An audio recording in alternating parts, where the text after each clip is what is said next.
ಈ ದಿನ ನಾವು ಮೈಸೂರಿನಲ್ಲಿ ಅಖಿಲ ಭಾರತ ವೀರಶೈವ ಲಿಂಗಾಯತರ ಸಮಾಜ ಮುಖಂಡರಿಂದ ಲಕ್ಷ್ಮೀ ಹೆಬ್ಬಾಳ್ಕರ್ ಅವರಿಗೆ ಸಚಿವ ಸ್ಥಾನ ನೀಡಬೇಕು ಅಂತ ನಾವು ಪ್ರತಿಭಟನೆ ಮಾಡಕ್ಕೆ ಬಂದಿದ್ದೇವೆ. ಸರ್ಕಾರಕ್ಕೆ ಒಪ್ಪಿಸ್ತಾ ಇದ್ದೇವೆ.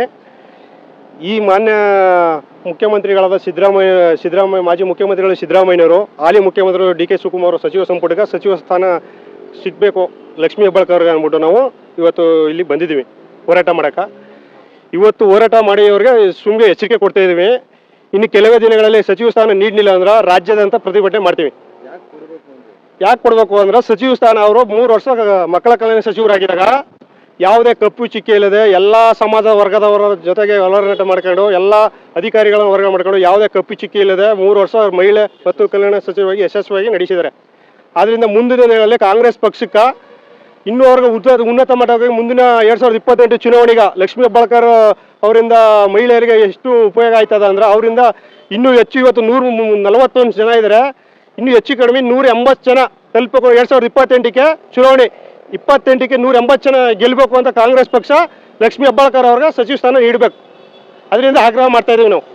ನನ್ನ ಹೆಸರು ಜಯಕುಮಾರ್ ಅಂತೇಳಿ, ನಾನು ಸವರೂರು ತಾಲೂಕು ಅಖಿಲ ಭಾರತ ವೀರಶೈವ ಮಹಾಸಭಾದ ಕಾರ್ಯದರ್ಶಿ, ಹಾಗೆ ಕಾಂಗ್ರೆಸ್ ಪಕ್ಷದ ಪ್ರಜಾಪ್ರತಿನಿಧಿ ಅಧ್ಯಕ್ಷರು. ನಾವು ನಮ್ಮ ಸಮಾಜದಿಂದ ಏಕೈಕ ಮಹಿಳಾ ಒಬ್ಬರಿಗೆ ಸಚಿವರಿರೋದು ಲಕ್ಷ್ಮೀ ಹೆಬ್ಬಾಳ್ಕರ್ ಅವರು. ಅವ್ರಿಗೆ ಮುಂದಿನ ದಿನಗಳಲ್ಲಿ ಸಚಿವ ಸ್ಥಾನ ಕೊಟ್ಟು ನಮ್ಮ ಸಮಾಜದ ಇನ್ನೂ ಹೆಚ್ಚಿನ ಮಟ್ಟಕ್ಕೆ ತಗೊಂಡು ಹೋಗ್ಬೇಕು ಅಂದ್ರೆ ಅವ್ರಿಗೆ ಸಚಿವ ಸ್ಥಾನ ಕೊಡಬೇಕು ಅಂತೇಳಿ ನಾವು ಮೈಸೂರು ಜಿಲ್ಲಾ ವತಿಯಿಂದ ಆಗ್ರಹಿಸ್ತಾ ಇದ್ದೀವಿ. ಕಾಂಗ್ರೆಸ್ ಪಕ್ಷದಲ್ಲಿ ನಮಗೆ ಇದೊಂದು ಬಹಳ ಹಿನ್ನಡೆ ಆಗಿದೆ. ಮುಂದಿನ ದಿನಗಳಲ್ಲಾದ್ರೂ ಇದನ್ನು ಸರಿಪಡಿಸ್ಕೊಂಡ್ರೆ ತಮ್ಮ ಪಕ್ಷಕ್ಕೆ ಒಳ್ಳೆಯದು ಅಂತೇಳಿ ನಾವು ಘಂಟಾಘೋಷವಾಗಿ ಘೋಷಣೆ ಮಾಡ್ತಾ ಇದ್ದೀನಿ. ನನ್ನ ಹೆಸರು ದೇವಾಮಣಿ ಅಂತ, ಎಚ್ ಡಿ ಕೋಟೆ ತಾಲೂಕು ಸಮಾಜದ ಮಹಿಳಾ ಅಧ್ಯಕ್ಷರಾದ ಹೆಸರು ದೇವಾಮಣಿ.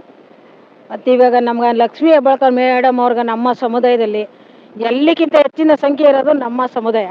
ಹಾಗಾಗಿ ನಮ್ಮ ಸಮುದಾಯದಲ್ಲಿ ನಮ್ಮ ಮೇಡಮ್ ಅವ್ರಿಗೆ ಸಚಿವ ಸ್ಥಾನ ಕೊಡಲಿಲ್ಲ ಅಂದರೆ ಯಾವುದೇ ಸಮುದಾಯಕ್ಕೂ ಯಾವುದೇ ಸಮಾಜ ಜನಗಳಿಗೂ ಉನ್ನತ ಇಲ್ಲದೇ ಒಂದು ನೀತಿ ನೇಮದಿಂದ ಮಹಿಳಾ ಮಕ್ಕಳ ಕಲ್ಯಾಣ ಇದರಿಂದ ಎಲ್ಲರಿಗೂ ಒಂದೇ ಸಮಾನತೆ ಮಾಡ್ಕೊ ಬಂದಿರೋರಿಗೆ ಇವತ್ತು ಸಚಿವ ಸ್ಥಾನ ಕೊಡಲಿಲ್ಲ ಅಂದ್ರೆ ರಾಜ್ಯದಲ್ಲಾಗ್ಬೋದು ಮತ್ತು ರಾಷ್ಟ್ರದಲ್ಲಾಗ್ಬೋದು ಈ ಪ್ರತಿಭಟನೆ ಎಲ್ಲ ರಾಷ್ಟ್ರದಲ್ಲೂ ಇನ್ನೂ ಉನ್ನತ ಮಹಿಳೆಯರಿಂದ ಆಗುತ್ತೆ. ಅದರಲ್ಲಿ 50% ಮಹಿಳೆಯರಿಗಂತ ಎಲ್ಲ ತಾವು ನಾವು ಪ್ರತಿಯೊಂದು ಗ್ರಾಮಗಳಲ್ಲಾಗಲಿ, ಹಳ್ಳಿಗಳಾಗಲಿ, ಟೌನ್ಗಳಲ್ಲಾಗಲಿ ಕೇಳ್ಕೊಬಂದಿದ್ದೀವಿ. ಸಚಿವ ಸ್ಥಾನ ನಮ್ಮ ಸಮುದಾಯ ಮಹಿಳೆಯರು ಕೊಳ್ಳಿಲ್ಲ ಅಂದಾಗ ಮುಂದಿನ ಪರಿಣಾಮ ನಮ್ಮ ಕಾಂಗ್ರೆಸ್ಗೆ ಒತ್ತಡ ಆಗಿ. ಲಿಂಗದ ಸಮುದಾಯ ಬರೀ ಜಿಲ್ಲೆಯಲ್ಲ, ಇಡೀ ರಾಜ್ಯಾದ್ಯಂತ ಬಹಳ ದೊಡ್ಡ ಮಟ್ಟಿಗಿರುವಂಥ ಸಮುದಾಯ. ಈ ಒಂದು ಸಮುದಾಯಕ್ಕೆ ಎಲ್ಲೋ ಒಂದು ಕಡೆ ಈ ಕಾಂಗ್ರೆಸ್ ಸರ್ಕಾರದಲ್ಲಿ ಸೂಕ್ತವಾದ ಸ್ಥಾನಮಾನಗಳು ಸಿಗ್ತಾ ಇಲ್ಲ ಅನ್ನೋ ಒಂದು ಭಾವನೆ ನಮ್ಮ ಸಮುದಾಯದಲ್ಲಿ ಮೂಡಿದೆ. ಉದಾಹರಣೆಗೆ ಹರಿಪ್ರಸಾದ್ ಅವ್ರಿಗೆ ಹಿಂದುಳಿದ ವರ್ಗದ ಒಂದು ಪ್ರಾತಿನಿಧ್ಯವಾಗಿ KPC ಅಧ್ಯಕ್ಷ ಸ್ಥಾನ ಕೊಡ್ತೀರಿ, ಒಕ್ಕಲಿಗ ಸಮುದಾಯ ಪ್ರಾತಿನಿಧ್ಯವಾಗಿ ಮುಖ್ಯಮಂತ್ರಿ ಡಿ ಕೆ ಶಿವಕುಮಾರ್ ಮಾಡ್ತೀರಿ, ಸತೀಶ್ ಜಾರಕಿಹೊಳಿ KPCC ಸ್ಥಾನಕ್ಕೆ ಬರಕ್ಕೆ ಮಾಡ್ತೀರಿ, DCM ಆಗಿ ನಮ್ಮ ಪರಮೇಶ್ವರ್ ಅವ್ರು ಕೊಡ್ತೀರಿ. ಆದ್ರೆ ಎಲ್ಲೋ ಒಂದು ಕಡೆ ಇಷ್ಟು ದೊಡ್ಡ ಸಂಖ್ಯೆಯಲ್ಲಿ ಸಮುದಾಯ ಇದ್ರೂ ಕೂಡ ನಮ್ಮ ಸಮುದಾಯದ ನಾಯಕರುಗಳಿಗೆ ಎಲ್ಲೋ ಒಂದು ಕಡೆ ಪ್ರಾತಿನಿಧ್ಯದ ಕೊರತೆ ಇದೆ. ಅದರಲ್ಲಿ ಬಹಳ ಪ್ರಮುಖವಾಗಿ ಮಾನ್ಯ ಲಕ್ಷ್ಮೀ ಹೆಬ್ಬಾಳ್ಕರ್ ಮೇಡಮ್ ಅವರು ಇವತ್ತು ಅವ್ರ ಸಚಿವರಿಗೆ ಕಾಂಟ್ರಿಬ್ಯೂಷನ್ ಇರ್ಬೋದು, LKG UKG ಶುರು ಮಾಡಿದ್ದು, ಅಕ್ಕಪಡೆ ಅಂತ ಮಹತ್ವ ಯೋಜನೆ ತಂದಿದ್ದು. ಅದ್ರ ಜೊತೆಗೆ ಕಾಂಗ್ರೆಸ್ ಸರ್ಕಾರದ ಮಹತ್ವದ ಯೋಜನೆ ಗೃಹಲಕ್ಷ್ಮಿ ಯೋಜನೆ. ಈ ಒಂದು ಯೋಜನೆಯನ್ನ ಬಹಳ ಯಶಸ್ವಿಯಾಗಿ ನಿಭಾಯಿಸಿದವರು ಮಾನ್ಯ ಲಕ್ಷ್ಮೀ ಹೆಬ್ಬಾಳ್ಕರ್ ಮೇಡಮ್ ಅವರು. ನೀವು ಒಂದ್ ವೇಳೆ ಲಕ್ಷ್ಮೀ ಹೆಬ್ಬಾಳ್ಕರ್ ಮೇಡಮ್ ಅವರಿಗೆ ಎಲ್ಲೋ ಒಂದು ಕಡೆ ಸಚಿವ ಸ್ಥಾನ ಕೊಡಲಿಲ್ಲ ಅಂತಂದ್ರೆ ನಿಮ್ಮ ಒಂದು ಯೋಜನೆ ವಿಫಲವಾಯ್ತಾ ಎಂಬ ಪ್ರಶ್ನೆ ಜನಸಾಮಾನ್ಯರಲ್ಲಿ ಮೂಡ್ತದೆ. ಅದಲ್ಲದೆ ಇವತ್ತು ಮಹಿಳೆಯರ ಪ್ರಾತಿನಿಧ್ಯವಾಗಿ ಲಕ್ಷ್ಮೀ ಹೆಬ್ಬಾಳ್ಕರ್ ಅವರು ಕೆಲಸ ಮಾಡಿದರು. ಎಲ್ಲೋ ಒಂದು ಕಡೆ ಈ ಸರ್ಕಾರಗಳು ಹೇಳ್ತವೆ ಮಹಿಳೆಯರಿಗೆ ಪ್ರಾತಿನಿಧ್ಯ ನೀಡಬೇಕು ಅಂತ ಹೇಳಿ. ನೀವು ಮಹಿಳೆಯರಿಗೆ ಪ್ರಾತಿನಿಧ್ಯ ನೀಡಬೇಕು ಅಂತೇಳಿ ಮಹಿಳೆಯರಿಗೆ ಸಚಿವ ಸ್ಥಾನ ಕೊಡಲಿಲ್ಲ ಅಂತ ಹೇಳಿದ್ರೆ ಆ ಒಂದು ಮಾತಿಗೆ ಅರ್ಥ ಇರೋದಿಲ್ಲ. ಹಂಗಾಗಿ ಇಡೀ ವೀರಶೈವ ಸಮುದಾಯ ನಮ್ಮ ಮೈಸೂರು ಜಿಲ್ಲೆಯಲ್ಲಿ ಮಾತ್ರ ಅಲ್ಲ, ಇಡೀ ರಾಜ್ಯದೆಲ್ಲೆಡೆ ಮನವಿ ಒಂದೇ ಮತ್ತು ಆಗ್ರಹ ಒಂದೇ, ಮಾನ್ಯ ಲಕ್ಷ್ಮೀ ಹೆಬ್ಬಾಳ್ಕರ್ ಮೇಡಮ್ ಅವರಿಗೆ ಸಚಿವ ಸ್ಥಾನ ನೀಡಬೇಕು ಅಂತ ಹೇಳಿ. ಪಕ್ಷ ಇರಲಿ, ಕಾಂಗ್ರೆಸ್ ಇರಲಿ, BJP ಇರಲಿ, ಡಿಸೈಡಿಂಗ್ ಫ್ಯಾಕ್ಟರ್ ಸಮುದಾಯನೇ ವೀರಶೈವ ಸಮುದಾಯ.